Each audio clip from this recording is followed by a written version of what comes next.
দর্শক, এশিয়া কাপের আরও খবর জানার চেষ্টা করব। এই মুহূর্তে দুবাই আন্তর্জাতিক ক্রিকেট স্টেডিয়ামে আছেন আমার সহকর্মী সাব্বির মিথুন, আর টিএসসিতে আছেন ফাহিম ইসলাম। ম্যাচের সবশেষ খবর জানতে শুরুতেই যাচ্ছি সাব্বিরের কাছে। সাব্বির, আমি যদি বলি যে এই মাঠে 136 রান টার্গেট আসলে খুব বেশি বড় নয়, তবে নকআউট ম্যাচে যে প্রেশারটা রয়েছে বাংলাদেশ দলের ব্যাটারদের আজকে সেই প্রেশারটা হ্যান্ডেল করতে হবে। আপনি একটা ব্যাটার যখন কম নিয়ে নামেন তখন আসলে এই 136 রানও আসলে পাহাড় সম মনে হতে পারে, এবং সেই চাপ সামলাতে না পেরে প্রথম ওভারেই আসলে উইকেট বিলিয়ে দিয়ে আসেন পারভেজ ইমন। তানজিদ তামিম না থাকায় কিংবা লিটন কুমার দাস না থাকায় তাওহিদ হৃদয়কে আজকে নাম্বার 3, যেটা কিনা আসলে সব থেকে গুরুত্বপূর্ণ ব্যাটিং পজিশন, সেই নাম্বার 3 দায়িত্ব নিতে হয়েছে।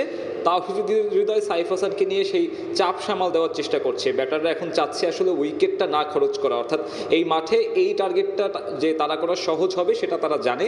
এখন যদি টপ অর্ডার আসলে কলাপস না করে তাহলে পাকিস্তানের জন্য কাজটা কঠিন হয়ে যাবে, এবং বাংলাদেশ দল কিন্তু সেই এমন একটা লক্ষ্য নিয়েই নেমেছে। তারা চাচ্ছে যে পাকিস্তানের ধৈর্য নিয়ে খেলে নিজেদের ইনিংসটা বড় করা, একটা পার্টনারশিপ ক্রিয়েট করা।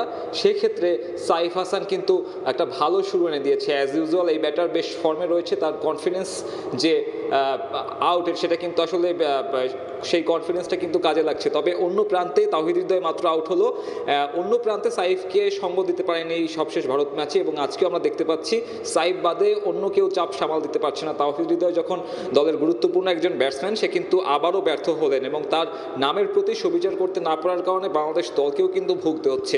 সবশেষ ভারত ম্যাচেও খুব থিতু ছিলেন না, পরে উইকেট দিয়ে চলে যান এক ডিজিটের নাম্বারে, এবং আজকেও কিন্তু সে সেই একই পথে হেঁটেছে।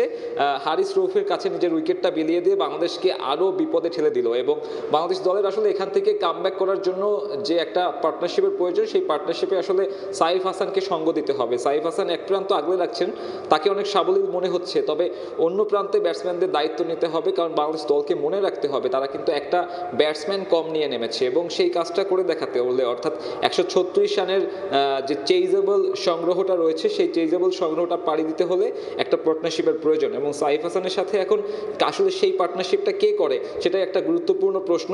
বাংলাদেশ দল যদি সেটা করতে না পারে তাহলে কিন্তু ফাইনালে ওঠাটা সম্ভব হবে না। দুবাইতে এই যখন অবস্থা, তখন আমরা চলে যাচ্ছি ঢাকার টিএসসিতে, সেখানে রয়েছেন আমাদের সহকর্মী ফাহিম ইসলাম। ফাহিম ইসলাম জানাবে ঢাকার সমর্থকদের বর্তমান অবস্থা। সহকর্মী সাব্বির মিথুন সংযুক্ত আরব আমিরাত থেকে জানাচ্ছিলেন বাংলাদেশ পাকিস্তানের যে ম্যাচের সবশেষ খবর। এমনকি আমি যদি আসলে টিএসসি থেকে দর্শকদের অবস্থার কথা জানাই, যে দর্শকরা আসলে প্রতিটি 4 প্রতিটি 6-এর সঙ্গে উল্লাস যেমন করছেন, এমনকি বাংলাদেশের প্রতিটি উইকেট যে এখন পর্যন্ত যে 2টি উইকেট পড়েছে সেই উইকেটের সঙ্গে উইকেট পড়ার সঙ্গে সমর্থকদের যে হতাশা, সেই হতাশা কিন্তু নেমে এসেছে যে টিএসসিতে।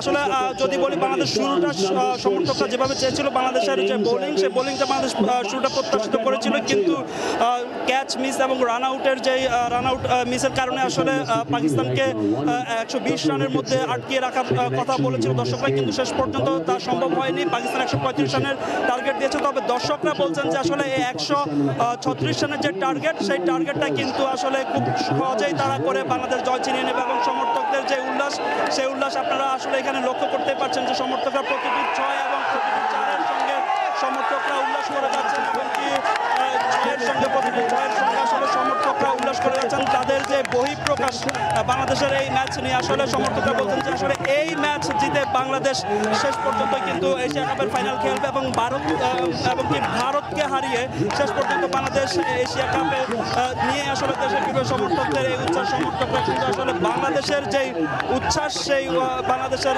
যে সমর্থকদের যে উচ্ছ্বাস, সেই উচ্ছ্বাস দেখতে পাচ্ছি। আসলে টিএসসিতে আসলে বড় পর্দায় খেলা দেখতে এসেছেন বিভিন্ন শ্রেণী পেশার মানুষ, এমনকি ঢাকা বিশ্ববিদ্যালয়ের ছাত্র দলের আয়োজনে এই খেলা দেখার যে উপলক্ষ, সেই উপলক্ষের কারণে আসলে সমর্থকরা একসাথে টিএসসিতে প্রায় হাজার খানেকেরও বেশি সমর্থক আসলে খেলা দেখতে আসছেন।